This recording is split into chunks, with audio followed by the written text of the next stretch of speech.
In the shadowy corridors of global power, there are moves made not with armies or missiles, but with symbols, alliances, and ideologies. One such move is unfolding before our very eyes, as China, long a sleeping giant, awakens with purpose. Its rise is not only political or economic, it is spiritual, it is prophetic, and it is wrapped in the crimson cloak of ancient dragons. Through the formation and manipulation of BRICS, China is no longer merely a participant in global affairs. It is becoming the architect of a new world order, one that eerily echoes the prophetic whispers spoken of in ancient scriptures. BRICS, once just a loose economic bloc of Brazil, Russia, India, China, and South Africa, has mutated into something far more potent.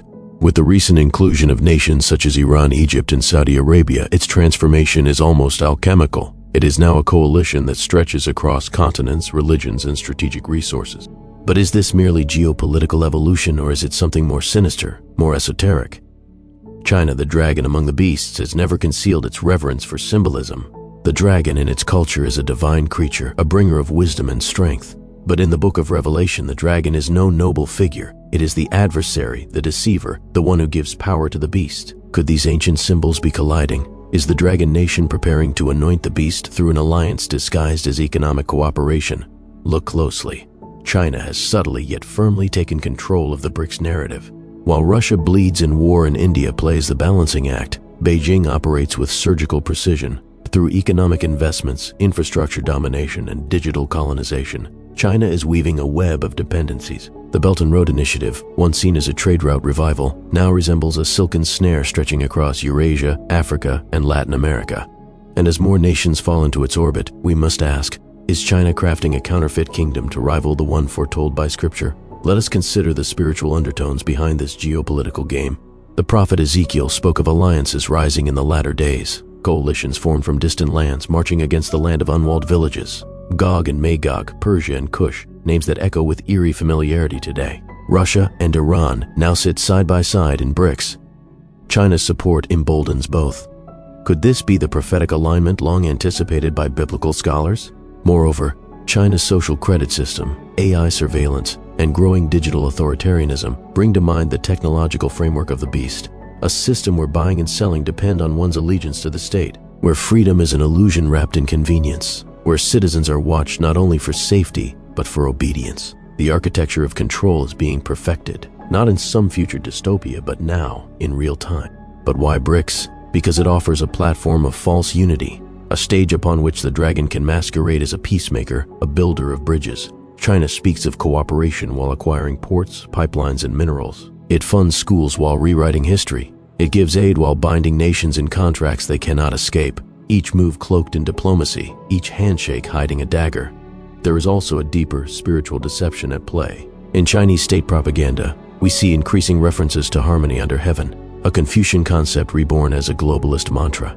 Yet beneath this harmony lies the ambition to dethrone Western influence, and with it, the Judeo-Christian moral order. China does not merely seek to rise, it seeks to redefine truth, to offer a new center, a counterfeit Zion. And what of the Vatican's silent nods to Beijing? The secret agreements, the sanctioned bishops, the censored gospel. As China bulldozes churches and jails pastors, Rome signs accords and preaches accommodation. Could this be the harlot riding the beast? A church drunk on compromise, blinded by diplomacy, even as the dragon sharpens its claws. As we approach a global inflection point, the role of BRICS cannot be underestimated.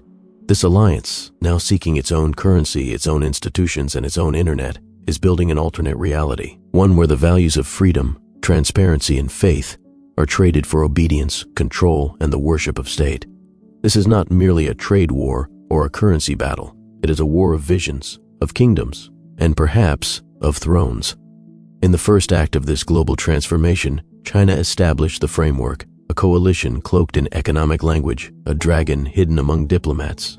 But now, in the second act, the players move with bolder purpose. The BRICS alliance is no longer reactive, it is proactive, and at its heart lies a greater ambition, to dethrone the old world order and usher in a new age, one that may well echo the final chapters of biblical prophecy. The plan is accelerating. In recent summits, BRICS nations have called for a common currency, a financial rebellion against the dollar's dominance. At first glance, this may appear to be mere economics, but currency is power, and power is worship. If a new coin arises from the East, untethered from Western values, What spiritual authority will it carry? Will allegiance to this system demand more than mere economic compliance? In Revelation, we are told that no one may buy or sell unless they bear the mark of the beast. Today, that warning sounds less like allegory and more like strategy.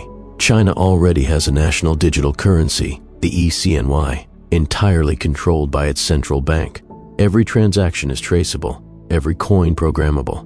And if this model is exported through BRICS, then we are not merely watching the rise of an economic bloc. We are witnessing the construction of a digital altar, one upon which privacy and freedom will be sacrificed. It is important to note that BRICS is also expanding spiritually. Iran, a theocratic regime known for martyrdom and messianic expectations, now sits in council with China and Russia. Saudi Arabia, the guardian of Islam's holiest sites, listens intently. And Egypt, the ancient land of idols in Exodus, quietly joins the circle. Each of these nations carries with them a spiritual weight, centuries of prophecy, warfare, and divine tension. Together, they form a confederation that feels less like an alliance of nations and more like a resurrection of ancient powers. And still, China leads, not with fire and fury, but with silence and strategy. It invests in Africa, seduces Latin America, and builds ghost cities in Central Asia. But everywhere it goes, it offers the same vision, dependency disguised as prosperity. Like the serpent in the garden, it hisses promises of knowledge, trade, and security, while slowly drawing nations into a net they will not escape. At the same time, China has become the world's chief censor of the gospel. Bibles are rewritten to match communist doctrine. Churches are forced to replace crosses with images of party leaders. Children are indoctrinated to report religious activity, and yet world leaders praise Beijing's peaceful rise. Can a regime that silences God be trusted to lead the world? And then there is the Vatican, once the voice of martyrdom, now the whisperer of appeasement. It negotiates with Beijing, accepts their bishops, and silences its own missionaries. Is this not the great compromise foretold a woman clothed in purple and scarlet, drunk on the blood of the saints, sitting atop a beast of many heads? In this prophetic theater, the BRICS alliance may well serve as the counterfeit kingdom, a global infrastructure prepared not just for commerce, but for control, not just for diplomacy, but for domination, not just for leadership, but for Lucifer. Consider the architecture now in place: digital currency, centralized ID systems, social credit scores, artificial intelligence, a vast surveillance grid that can track, rate, and punish every citizen on Earth, all of it perfected in China, all of it spreading through BRICS partnerships. This is not conspiracy, it is policy.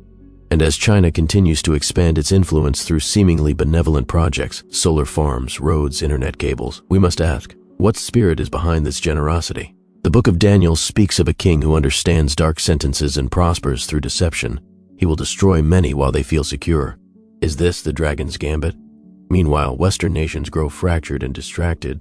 America fights over elections and pronouns. Europe bickers over energy and culture. But BRICS, it plans, it builds, it unites, quietly, purposefully, perhaps prophetically. In the end, the question is not whether BRICS will replace the West. The question is whether BRICS is the seed of the beast's kingdom, a counterfeit trinity of dragon, beast, and false prophet, using technology, commerce, and ecumenical compromise to rule the hearts and minds of men.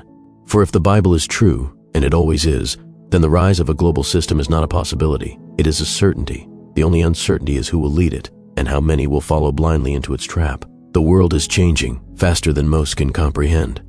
While headlines speak of economics and diplomacy, a deeper current is pulling humanity toward a decision, one that echoes through the halls of ancient prophecy. Is BRICS just a new alliance, or is it a preparation for something far older and far darker? You've heard the facts, you've seen the alignments, but now you must decide, is this mere coincidence, or is the dragon preparing to roar? Let your voice be heard. What do you believe BRICS truly represents? Do you see China as the architect of the beast kingdom? Leave your thoughts below and join the conversation. The time for silence has passed.